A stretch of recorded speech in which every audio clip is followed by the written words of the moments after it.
Hello my dear students, how are you. देखो आज हम लोग एक बहुत इम्पॉर्टेंट थ्योरम देख रहे हैं, मिड पॉइंट थ्योरम। ये चैप्टर 8 का सबसे इम्पॉर्टेंट थ्योरम है और इसका फ्यूचर में भी बहुत ज़रूरत पड़ेगी तुमको। और ख़ास करके इस चैप्टर में इससे रिलेटेड बहुत सारे क्वेश्चन हैं। ये थ्योरम आपको एग्ज़ाम में प्रूव करने के लिए भी आ सकता है। ये स्टेटमेंट इस तरह से दिया रहेगा कि अगर किसी ट्रायंगल के दो साइड के मिड पॉइंट को मिलाने वाला लाइन जो होगा वो तीसरी साइड के पैरेलल और हाफ होती है। ये थ्योरम है। The line joining the mid points of two sides of A triangle is parallel and half of third side. Parallel भी है और हाफ भी है। गिवन में हम यही लिखेंगे कि triangle A B C, D is mid point of A B और E is mid point of A C. देखो डी और ई दोनों का को मेंशन कर देंगे कि ये मिड पॉइंट है इसका। और प्रूव करना है, टू प्रूव में ये है हमारे पास, टू प्रूव कि डी पैरेलल, डी जो है वो पैरेलल भी है बीसी के और डी जो है हाफ है बीसी के। ये दोनों चीज़ें इसमें प्रूव करना होता है। ठीक है, तो कंस्ट्रक्शन एक बहुत इंपॉर्टेंट पार्ट है इसका। कंस्ट्रक्शन में हम ये करेंगे कि ए बी के पैरेलल, देखो ए बी के पैरेलल एक लाइन ड्रॉ करेंगे सी से होकर एक लाइन ड्रॉ कर रहे हैं। तो लिखेंगे कंस्ट्रक्शन में यहाँ पर कि थ्रू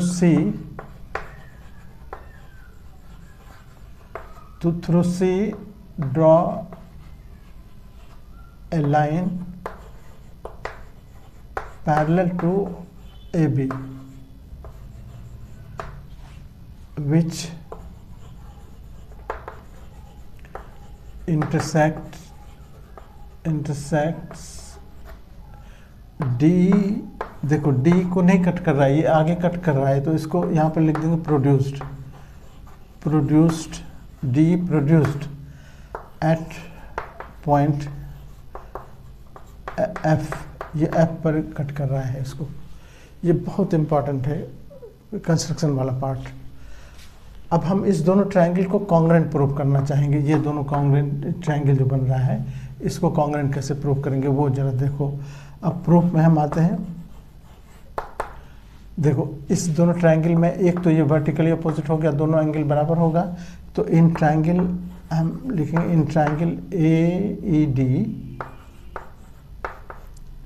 एंड ट्रायंगल इधर से सी ई एफ,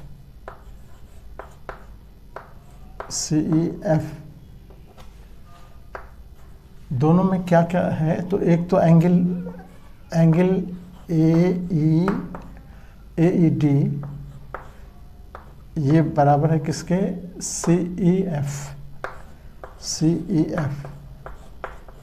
वर्टिकली अपोजिट है ना, सम्मुख कोण जिसको कहते हैं, शीर्षाभिमुख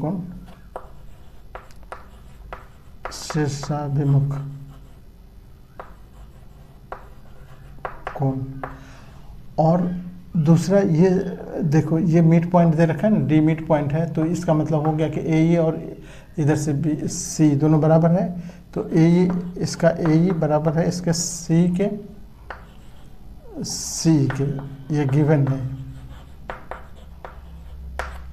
और एक पॉइंट ये हो गया हमारा, ये देखो ये लाइन अभी अब पैरेलल खींचे हो ना, तो जब दो लाइन कोई दो लाइन पैरेलल हो, ये देखो पैरेलल लाइन को अगर यहाँ पर देखो पैरेलल लाइन है, इसको कोई ट्रांसवर्सल इंटरसेक्ट कर रहा हो इस तरह से, तो ये एंगल बराबर होते हैं। तो यहाँ पर ये एंगल देखो और ये एंगल देखो, ये दोनों बराबर होंगे क्योंकि अल्टरनेटिव इंटीरियर एंगल है। तो एंगल यहाँ से लिखेंगे D A E, angle D A E इधर से सी एफ इक्वल्स टू हो जाएगा एफ एंगल एफ सी और ई तक ही रहो, एफ सी। ये क्यों है, तो ये है अल्टरनेट इंटीरियर एंगल्स यानी एकांतर कोण। बस हमारे पास हो गया, एंगल आ गया, साइड आ गया बीच का और एंगल आ गया, ये काफ़ी है। देयरफॉर ट्रायंगल AED ये कॉन्ग्रेंट हो गया ट्रायंगल, इधर से देखो CEF यहाँ पर क्या हो गया, angle side angle कॉन्ग्रेंसी। Since triangle हमने प्रूव क्या किया अभी, AED देखो, एंगल ट्रायंगल AED ये कॉन्ग्रेंट है ट्रायंगल इधर से CEF के, F के, अभी भी प्रूव्ड किए हो, अब प्रूव्ड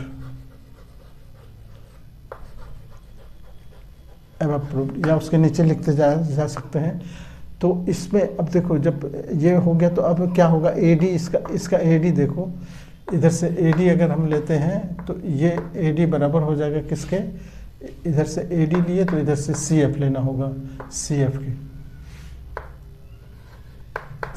के है ना, CPCT से। बट AD तो है, AD जो है वो ये इसके बराबर भी, AD जो है DE के बराबर, BD के बराबर भी है। BD के क्यों, ये तो दे रखा है, गिवन है, ये दोनों पार्ट बराबर है, AD और DB बराबर है, गिवन है, इसीलिए दोनों AD के बराबर हो गया। तो देयरफॉर हम लिखेंगे, देयरफॉर BD और BD बराबर हो गया CF के, BD बराबर हो गया, देखो ये BD बराबर हो गया CF के, एंड BD पहले से देखो, BD जो है पैरेलल है किसके, CF के। कंस्ट्रक्शन में ऐसा किए थे, कंस्ट्रक्शन। देयरफॉर इस दोनों से क्या निकला result, therefore parallel quadrilateral BCFD, देखो BCFD ये पैरेललोग्राम हो गया, इस पैरेललोग्राम। अच्छा, अब देखो कि ये BCFD को पैरेलल प्रूव करने से हमको क्या बेनिफिट हुआ, ये देखो, इसमें दो बेनिफिट हम लेंगे। एक तो ये कि इसका देखो, ये DF जो है, DF ये बराबर होगा किसके, यहाँ से DF बराबर होगा BC के, और दूसरा क्या होगा कि DF जो है वो पैरेलल भी होगा, DF इस पैरेलल भी हो गया BC के। और क्यों ऐसा हुआ, दोनों अपोजिट साइड ऑफ, यहाँ पर लिख देंगे दो अपोजिट साइड्स ऑफ पैरेललोग्राम, यहाँ भी अपोजिट साइड्स ऑफ पैरेललोग्राम, ठीक है, एंड यहाँ भी opposite sides of parallelogram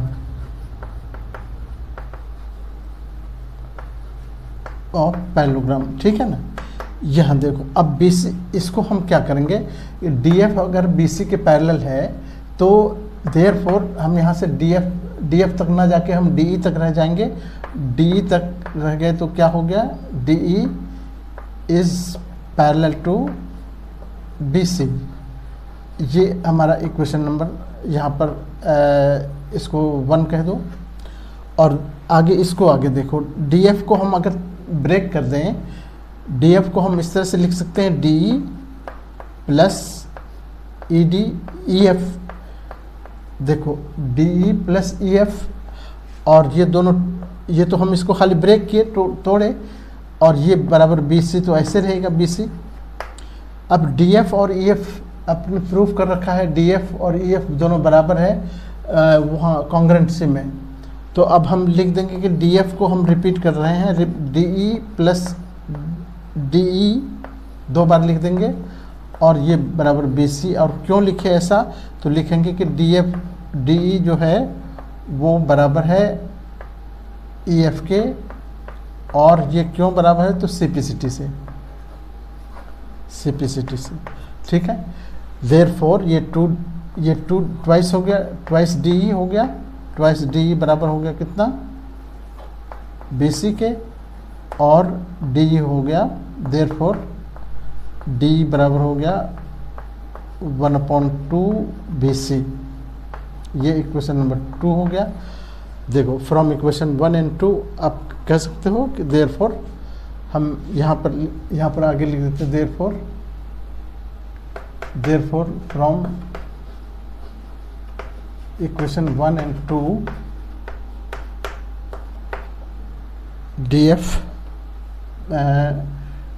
DF is parallel to BC and DE is equal to half of BC। यही प्रूव करना था, यहाँ प्रूव। ठीक है, इस तरह से हम इसको कंप्लीट कर लेंगे। ओके, ऐसे ऐसे बहुत सारे क्वेश्चन आपको प्लेलिस्ट में मिलेंगे।